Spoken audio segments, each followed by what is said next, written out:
This is Shannon Price, the Mind Mechanic. Welcome, and thanks for tuning into today's podcast. My goal in life is to change the way people see and treat themselves, to educate, empower, and evolve. I've dedicated a huge portion of my life to help each person become the best version of who they are, one step at a time, and teach them how to continue to do this for life. You and I have one thing in common. We want to constantly improve our lives and be the best version of ourselves. Many people have lived their lives pretty much the same way for a very long time, stuck. You are capable of making the biggest transformation of your life. You are capable of becoming unstuck. Today's podcast is titled The Mind-Body Connection. I've always been interested in the science of the brain, the psychology of the mind-body connection. In other words, why do people do some of the things that they do?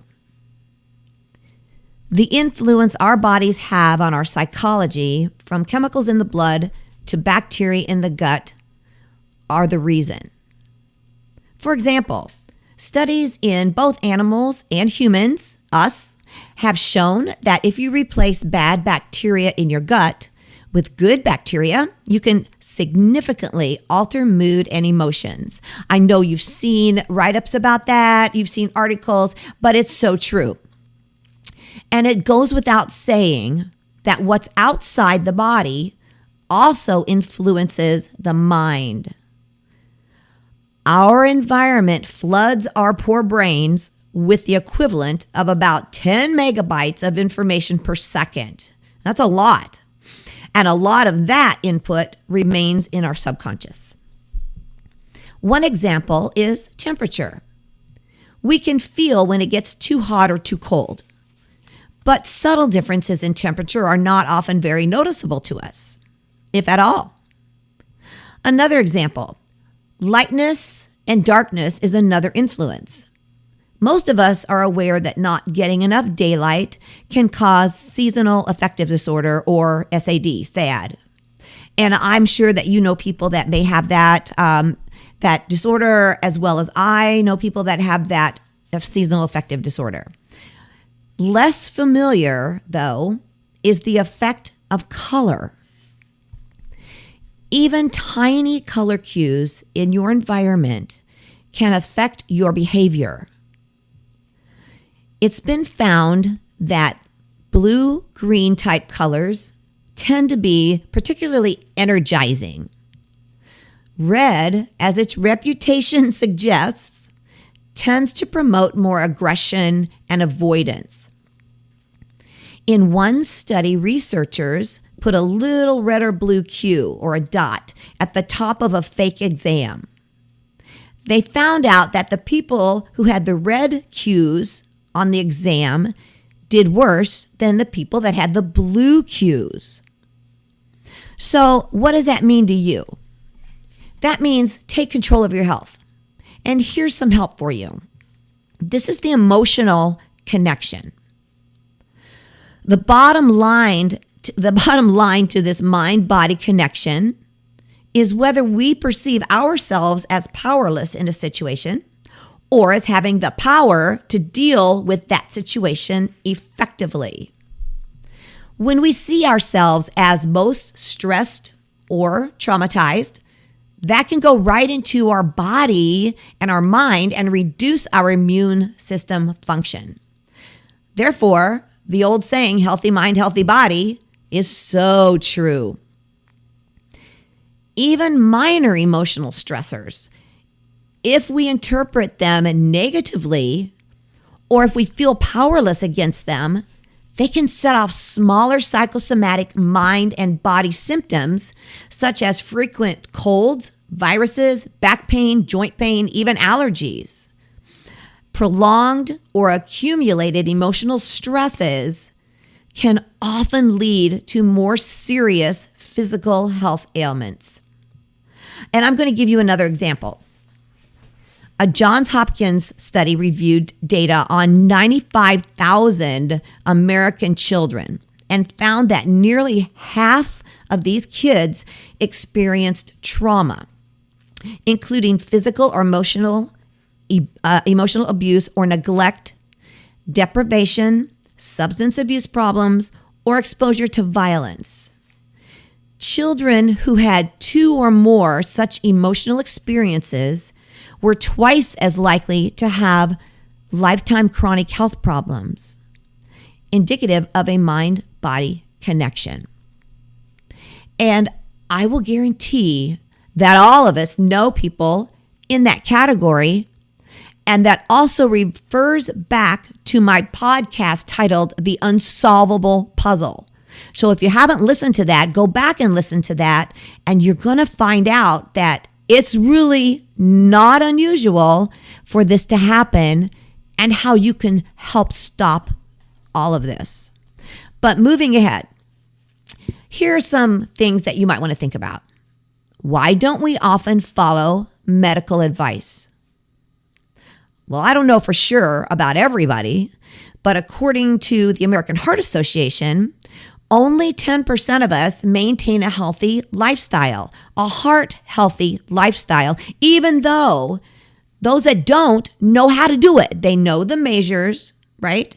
But only 5% who study meditation for stress reduction or continue to practice it regularly for more than a few months really change their lives.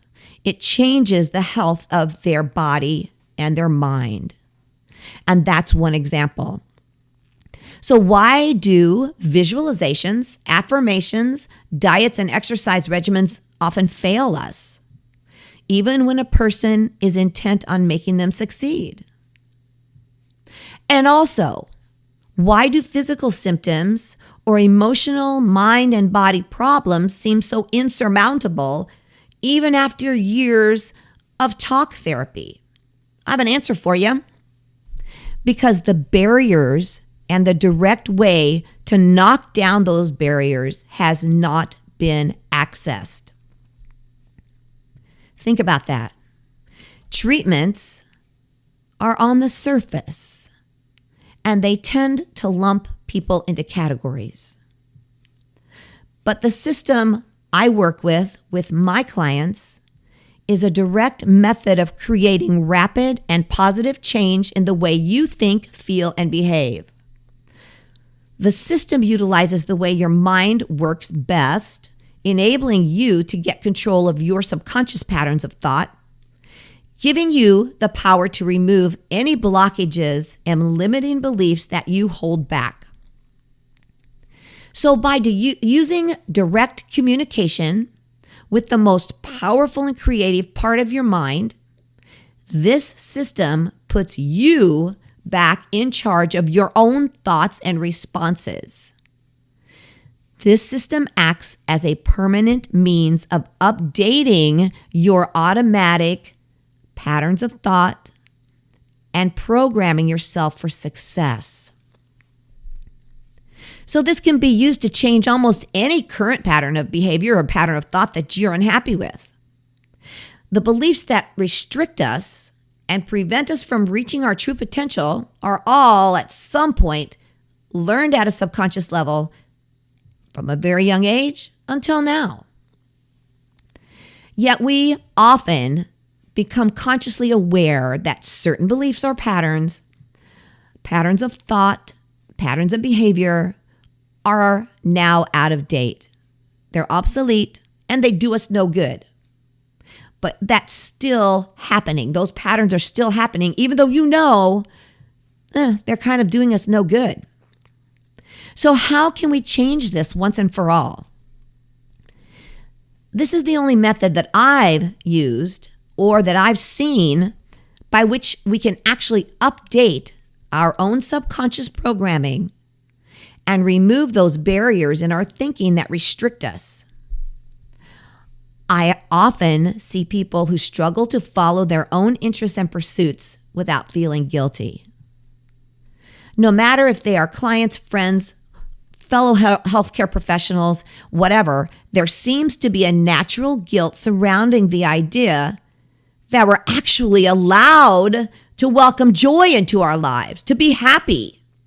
Because for some reason, your subconscious doesn't go there, right? There's a reason that it won't go there.